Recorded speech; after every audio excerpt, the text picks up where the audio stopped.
2 દિવસ માટે red alert જાહેર કરેલું છે. અત્યારની સ્થિતિની વાત કરીએ તો ભૈરવી ખાતે પાણીનું લેવલ 5.75 મીટર છે, એટલે સેફર ઝોનમાં છે. એવી રીતે દમણગંગામાં પણ ઇનફ્લો 55,000 જેટલો છે અને આઉટફ્લો 38,000 જેટલો છે.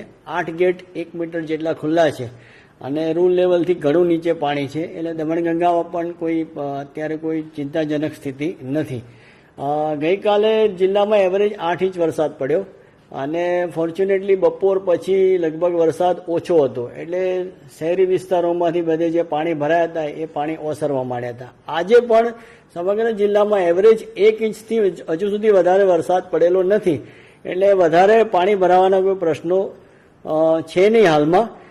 ગઈકાલની સ્થિતિ આપણે જે શહેરના 2 નીચાણવાળા વિસ્તારો છે, કાશ્મીરનગર અને બરુડિયાવાડ, અને નજીકમાં ભાગડા ખુર્દ, લીલાપોર, બરડિયાવાડ, ખાડિયા નનકવાડા અને વેજલપોરમાં એમ 6 નીચાણવાળા વિસ્તારમાંથી 1152 લોકોને સ્થળાંતર કરેલા છે.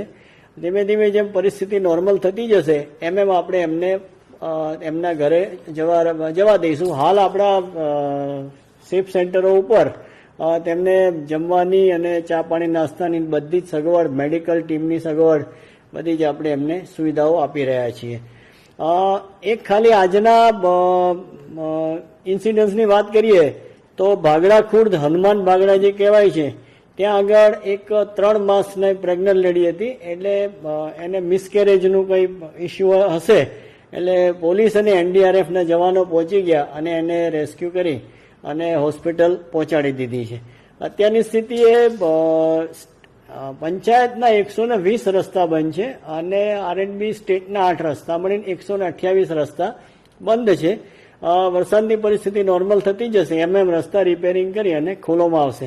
હાલની સ્થિતિએ જો જિલ્લાની વાત કરીએ તો વલસાડ જિલ્લામાં અત્યારે એવી કોઈ પૂરની બહુ ચિંતાજનક સ્થિતિ નથી, પરંતુ 2 દિવસ માટેનું રેડ એલર્ટ હોય. તમામ વલસાડવાસીઓને મારી અપીલ છે કે તેઓ સાવચેત રહે, સાવધાન રહે અને પૂરની કોઈ પણ પરિસ્થિતિનો ઊભી થશે તો આપણે એનો